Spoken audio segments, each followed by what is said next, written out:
நல்லா இருக்கியா? ஏன் பெரியவரே, நல்லா தானே இருக்கு.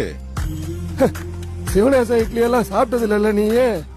எத்தனை சாமி வந்ததையா, இது எந்தெந்த சாமி தந்ததையா, எத்தனை பாட்ட சொன்னதையா, அத சுத்துற பூமி கண்டதையா, அடிச்சு வீசும் காத்திலையும் அந்த தகப்பராச சுத்துதையா, பிடிச்சு பூக்கும் விதையிலும் ஒரு வம்சத்து கதையே உள்ளதையா, 100 தலைமுறை சேர்ந்து செதுக்குன ஈர நலம் இது பாறையா, வாழும் வரையிலும் நீயும் விதைக்கிற